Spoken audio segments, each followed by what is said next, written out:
Bonjour et bienvenue sur Zenotopia. Aujourd'hui, on va parler d'un phénomène fascinant et pourtant méconnu, le syndrome de Paris.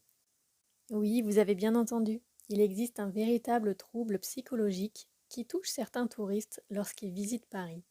Imaginez, vous rêvez depuis toujours de découvrir la ville lumière, ses monuments iconiques, ses cafés charmants, son ambiance romantique.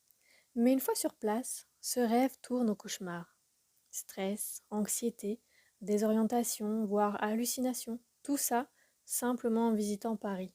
C'est ce qu'on appelle le syndrome de Paris et il touche principalement les touristes étrangers, notamment les Japonais. Alors pourquoi Paris peut-elle provoquer un tel choc culturel?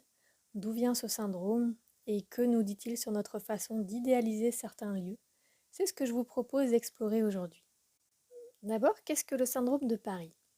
C'est une réaction psychologique et physique aiguë face à la désillusion. Il survient quand l'image idéalisée de Paris, celle qu'on a construite à travers les films, les livres et les médias, entre en collision avec la réalité de la ville. Les symptômes, ils peuvent être impressionnants. Anxiété, dépression, désorientation, fatigue extrême et dans les cas les plus graves, des hallucinations.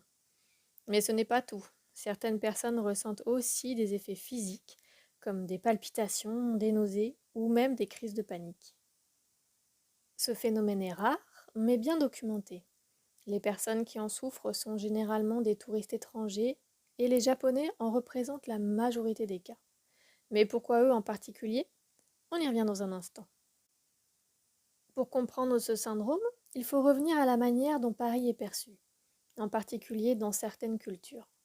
Prenez le Japon par exemple. Là-bas, Paris est plus qu'une ville, c'est un mythe. C'est la capitale de l'élégance, du romantisme, de l'art de vivre. On imagine les Parisiens toujours bien habillés, buvant un café en terrasse, discutant littérature avec une baguette sous le bras. Cette vision est tellement ancrée qu'elle influence les attentes des touristes. Paris devient une sorte de perfection inaccessible. Mais une fois sur place, le choc peut être rude, parce que Paris, c'est aussi une grande ville, avec ses bruits, sa pollution, ses tensions sociales et des comportements qui peuvent être perçus comme impolis par certaines cultures. Et c'est là que le syndrome de Paris peut frapper. Alors pourquoi les Japonais sont-ils les plus touchés par ce phénomène? D'abord, il faut comprendre que l'idéalisation de Paris est particulièrement forte au Japon. Là-bas, la capitale française est souvent représentée comme un symbole ultime de raffinement. Ensuite, il y a des différences culturelles marquées. Les Japonais ont une culture très axée sur la politesse et la retenue.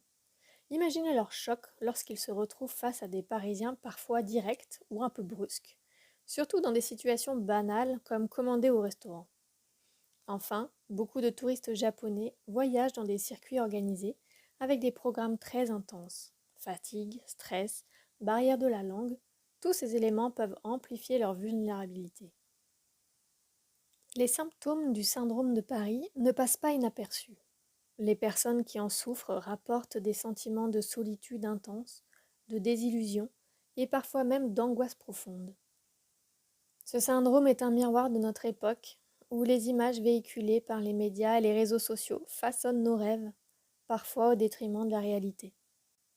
Voilà, vous savez maintenant ce qu'est le syndrome de Paris. Merci d'avoir écouté cet épisode. Et si vous l'avez trouvé intéressant, n'hésitez pas à le partager et à me laisser vos impressions. On se retrouve très bientôt pour un nouveau sujet fascinant.